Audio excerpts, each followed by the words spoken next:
نحمده ونصلي ونسلم على رسوله الكريم۔ آج ہم جس مسئلہ کو ڈسکس کر رہے ہیں یہ مسئلہ ہے کہ سادات خاندان کو زکوٰۃ دی جائے گی یا نہیں دی جائے گی، اور سادات خاندان کس خاندان کو کہا جاتا ہے۔ سادات کا مطلب ہے سردار خاندان، کیونکہ تمام خاندانوں میں حضور اکرم صلی اللہ علیہ وسلم کا ہی وہ خاندان اس لائق ہے کہ اسے تمام خاندانوں کا سردار قرار دیا جائے، کیونکہ حضور اکرم صلی اللہ علیہ وسلم نے خود ارشاد فرمایا کہ اللہ تعالیٰ نے تمام انسانوں میں سے ابراہیم علیہ السلام کو چنا، اور پھر ان کی اولاد میں سے اسماعیل علیہ السلام کو چنا، پھر ان کی اولاد میں سے بنی کنانہ کو چنا، پھر ان کی نسل میں سے قریش کو چنا، اور پھر ان کی نسل میں سے عبداللہ کو چنا، اور پھر ان کی نسل میں سے نبی محمد صلی اللہ علیہ وسلم کو چنا۔ تو آپ کا خاندان قریش خاندان ہے، تو آپ کے خاندان والوں کو قریشی بھی کہا جاتا ہے، سید بھی کہا جاتا ہے یعنی سردار، اور سادات بھی کہا جاتا ہے۔ خود حضور اکرم صلی اللہ علیہ وسلم نے ارشاد فرمایا کہ ان هذه الصدقات، یہ زکوٰۃ کا مال، انما اوصاف الناس، لوگوں کے مال کی میل ہے، لا تحل لمحمد ولا لآل محمد، کہ نہ یہ محمد صلی اللہ علیہ وسلم کے لیے حلال ہے، نہ ان کی اولاد کے لیے، نہ ان کی آل کے لیے حلال ہے۔ جو انسان ایک دوسرے کو مال دیتے ہیں، کچھ بھی دیتے ہیں، سامان دیتے ہیں، نقد دیتے ہیں، اس کی کئی اقسام ہیں۔ ایک قسم ہے زکوٰۃ کے طور پر کسی کو مال دینا، ایک ہے صدقہ متعین کر کے کہ میری یہ بیماری درست ہوگی، میرا یہ کام ہو گیا تو میں یہ اس کی صدقہ کروں گا، یہ مال دینا کسی کو۔ ایک یہ ہے کہ ویسے ہی خیرات کے لیے ثواب کی نیت سے کسی کو کچھ دینا، اور ایک ہے کہ محبت کی وجہ سے کہ مجھے اس سے محبت ہے کہ یہ میرے والد صاحب کے بھائی ہیں، میری والدہ صاحبہ کی ہمشیرہ ہیں،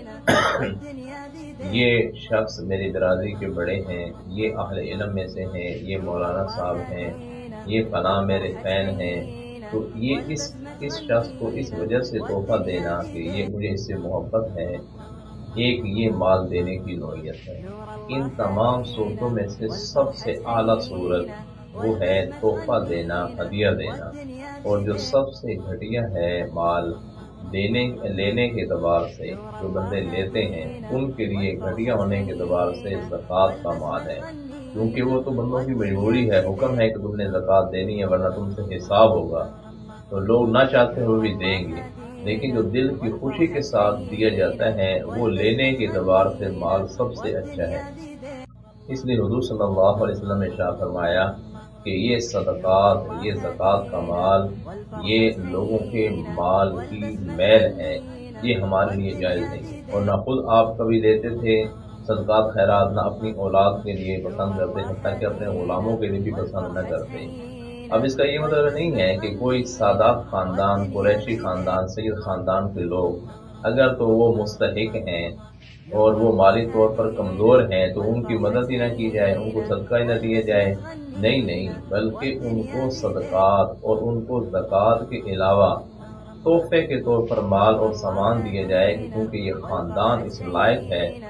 کہ ان سے سب سے زیادہ محبت رکھی جائے۔ یہ حضور کا خاندان ہے، حضور کے اہل بیت ہیں، تو ان کو تو سب سے زیادہ ان کی ضرورتیں پوری کرنے کے لیے ہمارے دل کے اندر اچھا جذبہ، نیک نیتی، ہمدردی ہونی چاہیے۔ پھر سادات خاندان لوگ کن کی آل ہیں، کیسے پتہ چلیں؟ حضور اکرم صلی اللہ علیہ وسلم کی بیٹی حضرت فاطمہ رضی اللہ عنہا سے جو اولاد پیدا ہوئی، یعنی حضرت علی رضی اللہ عنہ کی جو اولاد ہے، یہ سادات خاندان ہے۔ اس کے علاوہ حضرت علی کے بھائی حضرت جعفر، حضرت عقیل، حضور صلی اللہ علیہ وسلم کے چچا حضرت عباس رضی اللہ عنہ، ان کی اولاد عبداللہ بن عباس، یہ حضرات ایسے ہیں کہ یہ سب قریشی ہیں، تو یہ سب حضور کے خاندان سے ہیں۔ ان کی ساری اولادوں کو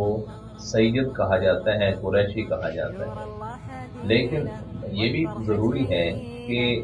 جس شخص کو ہم سید سمجھ رہے ہیں یا جو اپنے آپ کو سید کہلا رہا ہے، واقعی اس کی تحقیق بھی تھوڑی کچھ بہت کر لینی چاہیے، کیونکہ یہ بھی ممکن ہے کہ جب لوگ اپنے آپ کو جھوٹا نبی بنا سکتے ہیں تو اپنے آپ کو جھوٹا سید اور سادات خاندان میں سے بھی کہلوا سکتے ہیں۔ تو صرف یہ نہیں کہ کوئی اپنے آپ کو سید کہہ دے تو وہ سید ہو گیا، نہیں، اس کے لیے بھی ضروری ہے کہ ان کو لوگ جانتے ہوں اور ان کے پاس ان کا نسب نامہ موجود ہو۔ تو ایسے حضرات یہ اس کے اہل ہیں کہ ان سے سب سے زیادہ محبت کی جائے، ان کے ساتھ ہمدردی کی جائے۔ اگر وہ والدوں پر کمزور ہیں تو ان کو اپنی دل کی خوشی کے ساتھ محبت کی نیت سے ان کو بطور ہدیہ اور تحفہ کے مال اور سامان دیا جائے، ان کو زکوٰۃ نہ دی جائے۔ تو یہ ہے مطلب کہ سادات خاندان کو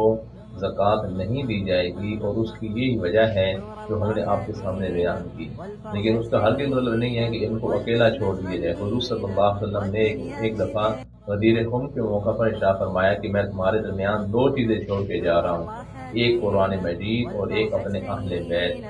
اس کا مطلب کیا تھا کہ تم میرے بعد میرے لوگوں کا خیال کرنا۔ حضور نے ہمیں اس لیے تو نہیں کبھی دین سکھایا، آپ کی پوری زندگی ہمارے سامنے ہے کہ آپ اپنے آپ کو یا اپنے خاندان والوں کو نوازنا چاہتے تھے، اس لیے تو حضور نے خود فرمایا کہ انبیاء کی کوئی میراث نہیں ہوتی، انبیاء کی میراث صرف علم ہے جو اللہ تعالیٰ نے ان کو عطا کیا ہے۔ تو انہوں نے اپنے لیے کوئی زمینیں، کوئی مکان، جائیدادیں نہیں بنائی، لیکن اتنی ہدایت ضرور کر دی کہ لوگ خود سے نبیوں کی اولاد کا خیال کریں، ان کے خاندان کا خیال کریں۔ اس لیے ہمارے اوپر ضروری ہے، ہم میں سے کوئی شخص جو سید نہیں ہے وہ سادات خاندان کا خیال کرے، ان کی ضروریات کو پورا کرنے کی کوشش رکھے، یہ بڑی نیکی کے اندر شمار ہے۔ اللہ تعالیٰ ہم سب کو اس پر عمل کرنے کی توفیق نصیب فرمائے۔